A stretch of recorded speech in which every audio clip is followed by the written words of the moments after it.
gali būti. Sako, taip, sako, buvo pripilta vandens, sako, tai gal molių ištepta, kažkuom tai buvo. Ne, sako, tiesiog iš šiaudų surištas buvo ir buvo vanduo. O dugne, sako, čia pradžia buvo, kur pradžia daroma skylė, buvo užkimšta ypač su skuduru. Nu, galbūt trumpam galima sukilti, aš nebandžiau dar to daryti. Pradėjo atėjo moteris, nu, kaip ir neturėtų man meluoti, nežinau, nėra tikslo. Tai vienas sužinau, dar nebandžiau. Kitas įdomų dalykas sužinojau, va čia matot, va yra medinė virvė. Taip, čia yra iš liepos karnos. Iš karnos liepos virvė. Tas karnos atsukimas irgi žinomas nuo akmens amžiaus. Mūsų seneliai darė, aš atsimenu, kaip pas mus kaime buvo, taip pančius darydavo karvėm, gyvuliam, nes karna ne taip kaip pakvalinės ašutinės virvės nenutrina gyvuliui kojų, medis, sveika, va, ir stipru. Dabar prieš savaitę laiko sužinau, kad Suvalkijoje palei Liubavą viena moteris ir sako, žinai, sako, aš atsimenu, kad 50 maždaug metais, kai buvo mažytė, sako, aš dar sukdavo virvutės seneliui, kuris nėra tinklus. Mano žmona atkūrė tinklų gamybą, sakysime, iš liepos karnos. Mes turim, šiuo metu, kai pasilikos namie, sveikata besusikavo, bet turim padarę kelis tinklus karninius, kurie, sakysime, nebijo suraus jūros vandens, nepūna, jeigu lininis ar kažkoks pakulinis tinklas, sezonas 2, jis viskas, tai karna laiko ilgamžiai yra. Vikingų laivai, taip pat ir kurienai ir panašiai, turėjo virves padarytas iš liepos karnos. Prieš kelis metus man teko didelė garbė dalyvauti vienam renginį Suomijoje, Alandų salose, ir ten buvo kartu su mumis laivų statytojai, vikingų. Vyrai tokie jau normaliai po 2 metrus.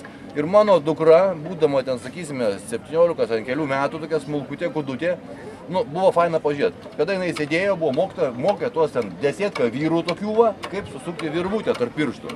Ir pirštai tokie, va, pas vyrus normalūs, jie tos virvės ant jos nesusuka. Nes sakė, Saulius, sako, mes va, darom laivus jau kelinti metai rekonstrukcijas, bet neturim normaliai va šitų virvių. Jie nemokėjo to daryti, užmiršta pas jos, taip. Tai mes parodėm, aš nežinau, galbūt kada pamatysiu, kada nors sutiksiu jų laivą padarytą su šitų būdų su tomis virvėmis. Nes kaprono neuždėjęs šiais laikais ant tokios rekonstrukcijos, o pakulai, nu sako, jeigu ilgesnė kelionė, jinai tuoj sūrus vanduo, saulė jūros druska, tuoj plyšta virvės, neišlaiko tempimo. Dar vienas dalykas, Lenkijoje Veličkos druskų kasyklose iki 20 amžiaus vidurio, iki Antro pasaulinio karo dar grubiai, buvo naudojamos storos liepos karnos virvės kelti druską iš šachtų į viršų. Rodė man iš muziejaus, kad tik irgi įsigijo pas mus biškį virvių. Nu tai virvė tokia maždaug, ką žinau, 80 cm storio, stora. Žinoma, sukta ten ne tai, kad iš daug virvų tokiais pluošais, bet jie naudojo. Sako, ne kaprono, ne ką, vis tik prieš karių tai jau buvo visko, ir trosų, ir metalinių. Bet jie naudojo konkrečiai liepos karnos virvės, kad jos nebijo druskos. Taip, kad iš tikrųjų mes daug ką esame užmiršę, kas buvo gera, natūralu, paprasta, primityvu ir naudinga. Čia yra vėlgi modelis, sakysime, šiuolaikinio laptop, notebookas, kas yra tas išmanusis telefonas. Tai lietimų jautrus ekranas, čia yra kieto vaško, rašome stiliumi, taigi vis tik pagaliuku, kaip dabar įprasta, irgi liečiame tą ekraną. Ir čia tas pats.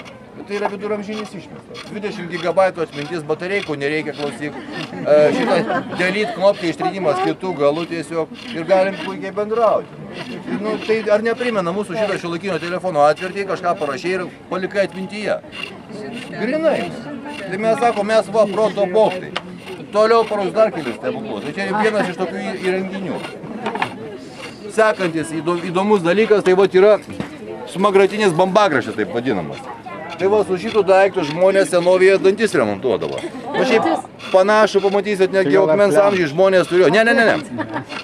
Juokais aš padaręs prieš kelis metus va šito dydžio gręžtą tam, kad parodymo edukacija būtų didesnės, normaliau parodyti, paaiškinti, kas yra. Arba vaikui padirbėti. Ten, kur gręžia gintarą, akmens amžyje, jie turi tokius mažesnius. Ten su viena ranka jis juos gręžia.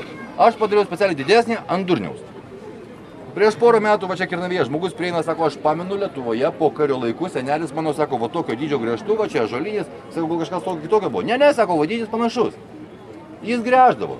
Iš tikrųjų taip, gręžia puikiausiai šitas aparatas, įrenginys, nes varomo jėga yra smagratis. Va. Tai yra paprasčiausias eilinis gręžtuvas. 20 000 apsukimų per metus padaro. Tai pats skaičiavau, nuo sausio 1 iki gruodžio 31. 50 kg numečiau svorio. Va. Bet gręžt puikiai galima. Primityvu, elektros nereikia, batareikų nereikia, nieko nereikia. Kaip ir tekinimas, va žmogus tekina, suprantat, va pasiėmęs, taigi nei virvėse, nei elektros nieko nereikia, jis gali dirbti. Atim dabar tekintojui, sakysime, elektros šakės, jis nieko negali padaryti. Arba sugedo aparatas, ant mokyta koks nors bošas. Angliukai parėjo. Viskas. O aš turiu gręžimo staklės dar vienas. Čia va tas bambagraštis, dėl ko aš juokiuosi. Sakau, tais laikais kiekvienas save gerbintis mesas kaip ir dabar. Vieną specialybę turėdamas neišgyvensi, kad mokesčių dirbsi. Turi turėti gretutinę specialybę. Tai mes kaip prieš 400 metų gyvename pačioj va čia va, su kaimynais visais, kol dar nepradėjo kasinėjimo, paskui mus šiandien iškėlė. Tai jau keli šimtai metų tenka va taip klajot visiems po pasaulį ir rodyti, ką mes sugebam. Ne, žiūrėkit, taip gerai įsilaikęs, 400. Matėt serialą Kalnietis, ne, galbūt? Tai va ten jaunesnis mano brolis.